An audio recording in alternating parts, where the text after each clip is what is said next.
hekim olduktan sonra Erzurum Çat'a zorunlu hizmete gittim. İlk 6 ay bana hep Ebe Hanım dediler. Hiç düzeltmedim çünkü ebe de çok kıymetli bir sağlık personelidir. 6 ay sonra başladılar çok sevip saymaya, benimsemeye. Herkes bana doktor bey demeye başladı. Niye bana doktor bey diyorsunuz, erkeğe mi benziyorum dedim. Estağfurullah, ayıp olmasın diye öyle söylüyoruz dedi. İşte daha sonra öğrendiğim gender sözcüğünün tam da kitap tanımıymış. Ama ben anlamadım ki. Farkındalığınız arttıkça etki ve katkı gücünüz de artıyor. Bu çok önemli. Türkiye olarak 1923'te ilk nüfus politikamızı ortaya koyduk. Pronatalis deniyor. 1950'lere geldiğimiz zaman şunu gözlüyoruz. İsteyerek düşük, yasal değil. Korunmak yasal değil. Dolayısıyla kadınlar artık istemedikleri gebeliğe bir çare bulmak için kriminal abortus dediğimiz bizim tıbbi terim olarak kendilerinin kurcaladığı yöntemde gebeliklerini sonlandırıyorlar. Öyle kaynaklar var ki yılda 10.000 kadın ölümünden söz ediyor. Kötü olayları değiştirelim, iyi olsun dediğimiz vakit bugünden yarına değişmez. Toplumsal değişim, karar vericilerin zihniyet değişimi yıllar alır. Nitekim 10 yıl sonra 65 yine büyük emeklerle tartışmalı bir yasa geçirilmiş meclisten. O yasanın getirdiği aile planlamasında geriye dönüşümlü olanlar yasallaştı. Ama iki şey yasa dışı kaldı. Birisi kürtaj, öbürü de cerrahi sterilizasyon. O yasanın olduğu dönemde kanun isteyerek düşüğü yasaklıyor. Ama mevcut rakamlara göre 400.000 düşük oluyor. Bu 400.000'in 50.000'i kriminal abortus. Bunun 2/3'ü de ölüyor. Tehlikeli düşük öyle bir şey.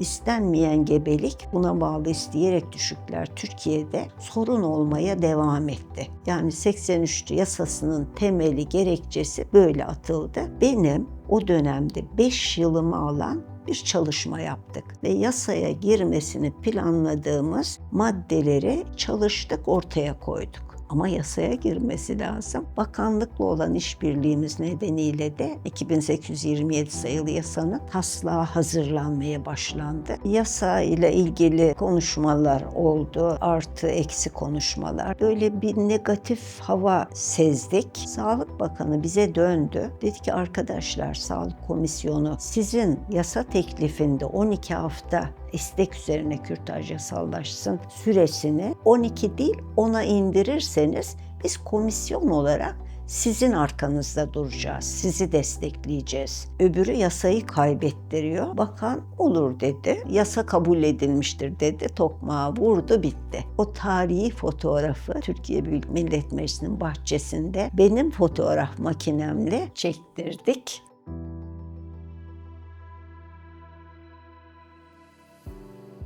Ben 1984'te feminizmi benimsedim. Kendimi feminist olarak tanımlamaya başladım. Lise yıllarından beri biraz evdeki ilişkilerden, biraz yetiştirme tarzından hep yani solcu olduğumda da kız olmaktan diyeyim kaynaklanan meselelerle solcu olmuştum. Onunla ilişkili bir şeydi. Kürtaj hakkı başka bir nüfus politikası sebebiyle 1980 darbesinden sonra tanındı. Hiçbir zaman devlet bu konuya kadınların kendi hayatlarıyla ilişkisi, kadınların bedenleriyle ilişkisi ve kadınların üzerine kalan çocuk bakımını hiç bunlara girmeden sadece kendi nüfus politikaları sebebiyle bu kararları alıyor.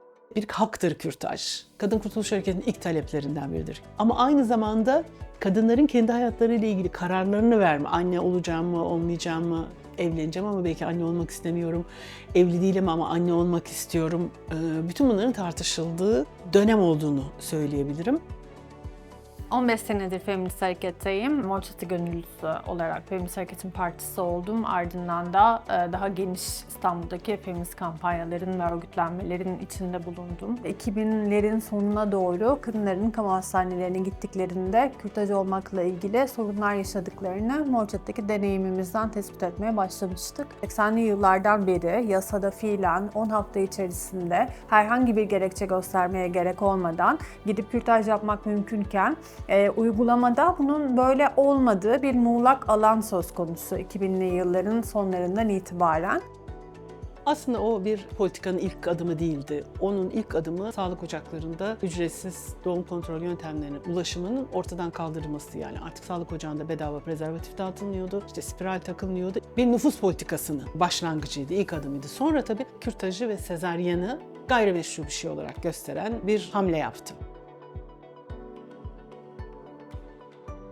2012 yılı özellikle tabii ki bir milat noktası. Çünkü o zamanın başbakanı açıkça kürtajı bir cinayet olarak tarif ettiği için kamuoyunda da kürtaj yasaklanacak mı diye bir kaygı oluştu ve bununla da binlerce kadın sokaklara döküldü. O nedenle bizler için mücadelemiz açısından özellikle çok önemli bir tarih. Hemen herkes refleks gösterdi.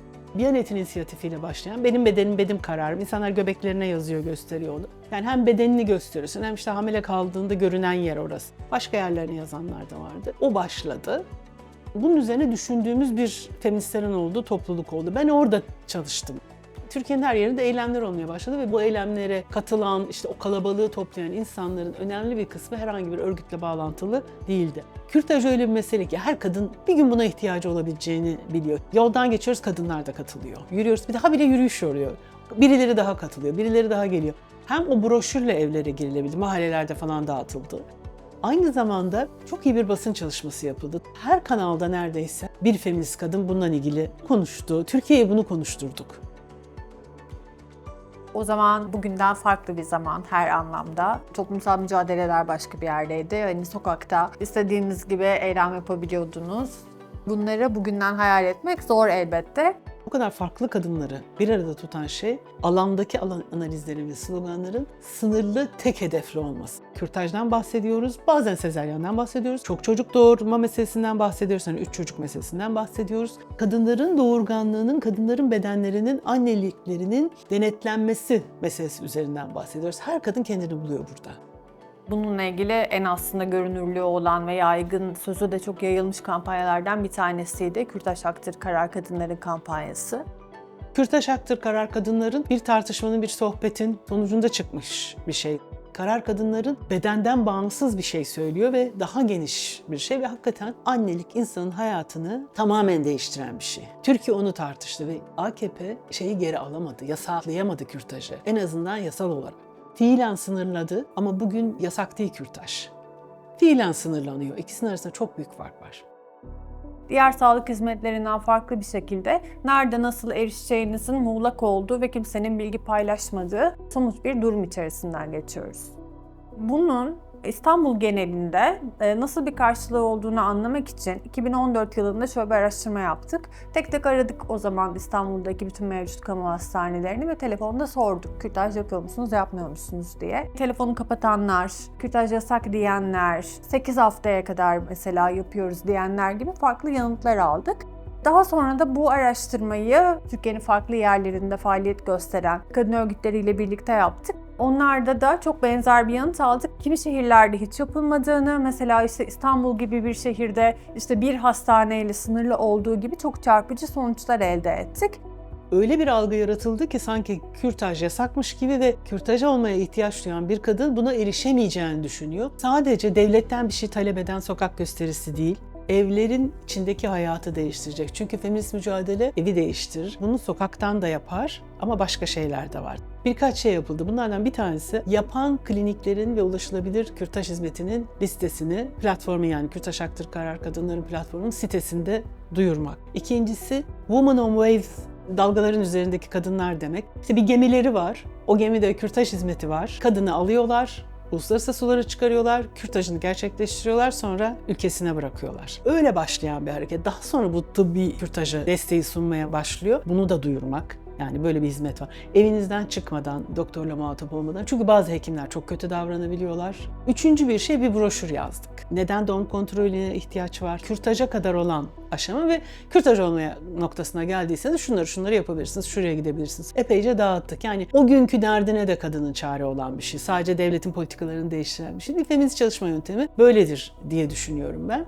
Anne ölümlerinin içinde düşüğün payı %53'tü 1955. 2 yasadan sonra bu %2'ye düştü. 2 anne ölümünden biri düşüğe bağlıymış. Siz bunu önlemeyip de neyi önleyeceksiniz? Ya da bunu engelleyip de neyi arttıracaksınız? Kadın doğurmak istemiyorsa doğurmaz. Çünkü bütün faturayı ödeyen de kadın. Hamilelik sadece bedenle ilgili bir şey değil. Yani o 9 ay değil. Annelik var. Şimdi diyor ki babalık da var. Pardon, nerede var? Kaç evde var? Yapılan araştırmalar toplam ailelerin %30'unun tek ebeveynli aile olduğunu gösteriyor. Yani kadınlar genellikle çocuklarını kendileri büyütüyorlar, baş başa kalıyorlar. Dolayısıyla erkekler bakmayıcı çocuklara sahip olmak istiyor, hiçbir şekilde ilgilenmeyeceği. Kadınlar ise biliyorlar ki hiç istemedikleri çocukların sahibi olduklarında onlara bakmak zorundalar, onlara bakacaklar. Ve bu biyolojiyle ilgili bir şey değil, toplumsal bir şey.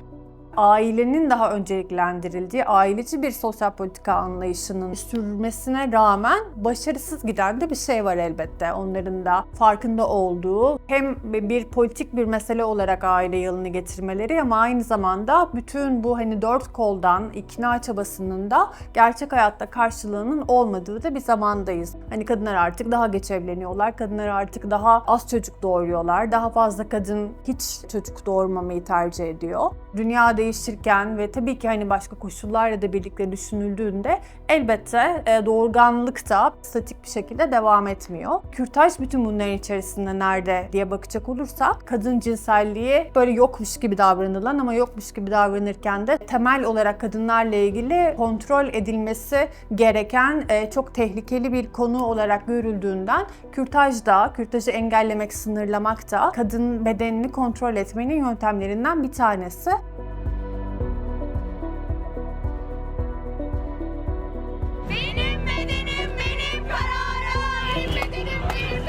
Aslında benim bedenim meselesinin ne kadar önemli olduğunu gösteren bir şey. Benim bedenim, babamın bedeni değil, kocamın bedeni değil, benim. Bu olay burada cereyan ediyor. Birden şey yapmaya başladılar işte. Kadınların babalarını aramaya, sağlık ocağından. Kızınız şeye geldi hamile. İşte ya da eşini aramaya. Yani kadının bedeni üzerinde ailesinin reisi varsayılan olan erkeğin denetimi olması gerektiği, onun kontrolünde olması gerektiği. Yanlış olmaktanın yanında çok tehlikeli bir şey. Kadınların öldürüldüğü ve çok hoş görüldüğü bir ülkede kadınların hayatını tehlikeye atan bir şey. Kürtajdan daha çok tehlikeye atan bir şey. Yani kürtajda bir şey tehlike varsa. Kürtaj dediğimiz güvenli ve yasal koşullarda yapıldığı vakit hiç zararsız bir girişimdir. Travması da olmayanı var. 2 ilaç kullanılıyor. Topu 3 hap yutuluyor. Gebeliğin 10 hafta ve altında olması lazım. Bizim yasaya çok uyuyor. Tıbbi kürtajın Türkiye'de olmaması için yasal bir engel yok. Kadının seçeneğini arttırmak çok önemlidir. 3 yönteme mahkum etmeyeceksiniz. Canı ne istiyorsa onu kullanacak. Birini kullanacak, memnun değilse başka birini. İstemiyorsa da hiçbirini kullanmayacak. Genel olarak bütün bunlarla ilgili en büyük sıkıntı, gebeliğini sonlandırmak isteyen kadın olduğunuzda bu bilgiye nasıl erişeceksiniz sorusu ortada duran çok önemli bir soru hala bugün. Çünkü kadınlar için de bir defa zaten çok farklı bilgi seviyeleri var. Kürtajın yasak olduğunu düşünenler var. Çünkü bu kadar kürtaj karşıtı söylem aynı zamanda daha hakkının ne olduğuna dair bir muğlaklığı da beraberinde getiriyor. Ya da 8 hafta mı, 10 hafta mı buna dair soru işaretleri de yaratabiliyor. Ya da işte izin mi alacağım, kimden izin alacağım? Çünkü yasada işte koca izni olması, işte 18-6 için ebeveyn izni olması gibi çeşitli koşullar da var. Bunlar böyle bir çorba, bir bilgi kirliliği olarak da kadınların karşısında duruyor. Tam da muğlak alan zaten bunun kayda geçirmesini çok zorlaştıran bir alan. Kadınların pek çok deneyiminde, şiddet deneyiminde olduğu gibi. Burada da aslında kadınlar bir kurumsal şiddete maruz kalıyorlar. İşte ne yapmak lazım? Örneğin bunu belgelemek için kürtaj burada yapmadığına dair bunu yazılı açıklaması lazım. Ya da ben işte yazılı başvurabilirim, hastaneye başhekimliğine başvurabilirim. Ama bir yandan sonuçta ben o an gebeliğimi sonlandırmaya çalışıyorum ve önceliğim elbette hayattaki öncelik sıralamasında hastaneye şikayet etmek değil. Diğer boyutu da elbette sağlıkta özelleştirme diye o koskocaman konunun bir parçası. O da hani bu kadar kamuda erişemediğinizde mecburen zaten özel hastanelere gitmek zorunda kalıyorsunuz ve hani bugün neredeyse asgari ücretin şu an yaklaşık 1,5 katı kadar bir ücreti kürtaj yaptırmak için vermek zorunda kalıyorsunuz. Bizim son 10 yıldır anne ölümlerimiz 1 milim aşağı gitmiyor. plato çiziyor, inmiyor. Sanki demografik bir araç kadın. Doğurması lazım. Kürtajla ilgili Kadir Has Üniversitesi 2 araştırma yaptı. 2016'da ve 2020'de. Sadece 10 hastane bu hizmeti veriyordu. Yani %3'ü hastaneleri. Hayır, bu hizmeti vermiyoruz diyenler 4 yılda %4'ten %54'e çıktı. Böyle bir şey olur mu? 20. yüzyıla baktığımız zaman kadınların kürtaj konusunda birbirleriyle ne kadar harika ulus ötesi dayanışmalar kurduğunun tarihini de görüyoruz. Özellikle teletip yöntemiyle, yani hapla kürtaj meselesinin, kürtajın tamamen yasak olduğu bağlamlarda kadınların birbirleriyle dayanışmak için bu ağları nasıl oluşturduklarını ya da nasıl kadınları bazen alıp otobüslere bindirip kürtajın yasal olduğu başka ülkelere götürdükleri müthiş bir dayanışma görüyoruz. İyi örnekler de var elbette. Mesela Fransa'da anayasaya kürtaj hakkının girmesi gibi ya da Arjantin'deki müthiş eylemler hepimiz için bu konuda özellikle de kürtajın kamusal alanda tartışılması ve mücadelesinin bu kadar kalabalık bir biçimde verilmesi önemli bir umut oluyor ve bence başka bağlamlarda da konuşulması için bir motivasyon da oluşturuyor. Türkiye'de sürekli saldırı olması kadınların haklarına karşı bizi bazen çok reaktif bir şekilde düşünmeye itebiliyor, olanı korumaya gayret edebiliyoruz. Ama özellikle kürtaj neden zaten TCK ile düzenlenir? Kürtaj için neden ayrı bir yasa vardır? Başka herhangi bir tıbbi müdahale için yokken. Bu sorunun kendisinde oturup düşünmek ve tartışmak ve kürtajın aslında devlet tarafından çerçevesinin belirlenmesi ne demek sorusunu da aktif bir şekilde düşünmeye de ihtiyaç duyuyoruz. Mükemmel teorik hazırlık yapıyoruz. Kağıtlar, kitaplar, yazılar, kanunlar. Peki alana gittiğiniz vakit uygulamaya yansıyor mu? Hastanelerimiz var, donanımlı. Bir jinekolojik masa çok maliyetli bir şey. Alınıyor, konuluyor ama kürtaj yapamazsınız. Yasa var, ben yapmıyorum diyor. Bunlar için mücadelenin yeniden başlatılması lazım. Feminizmi sokakta çeşitli haklar için mücadele etmenin ötesinde patriarkayı aşındıran bir şey olarak görürsek umut var. Belki bir süre sokağa çıkamayabiliriz. Olsun. O evde yalnız babasının dayakından korkan kız biliyor ki bir yerlerde feministler var ve kendisinden bahsediyorlar ve o dergiyi, o web sitesini, o kitabı arıyor. Bizim gücümüz orada. Feminist mücadelenin bitmesi mümkün değil. Feminist mücadelenin bitmesi erkek egemenliğinin yıkılması demek. Bu da hiç olmayacak bir şey değil elbette ama uzun erimli. Kadınlar özgürleştiklerinde tekrar geriye dönmek istemiyorlar. Bunun kendisini de bir sürü farklı kadının deneyimlerinde de dünyanın her tarafında görüyoruz. Gelecek nasıl olursa olsun onun içerisinde kadınların kendi yaşamlarını, kendi varlıklarını, kendi özgürlüklerini ortaya koyacağını ve bunun için mücadele etmeye devam edeceklerini de düşünüyorum. Bazı kadınların daha özgür yaşadığını ve mutlu olduklarını görmek ve göstermek feminizm. Eşitlik mücadelesi daha somut bir şeydir işte. Senin şu hakların var, benim şu haklarım var, eşitiz. Özgürlük mücadelesi, Angela Davis'in bir ifadesi var, çok beğeniyorum. Özgürlük kesintisiz bir mücadeledir diyor. Çünkü tam özgür olmazsın, daha özgür olursun. Dünden ya da yarından daha özgür olmak. Özgürlük mücadelesi bitmez. Daha eşit yaşamak istiyoruz, daha özgür yaşamak istiyoruz ve bir görevimiz de mutlu olmak. Biz mutlu olmak için feminist olduk.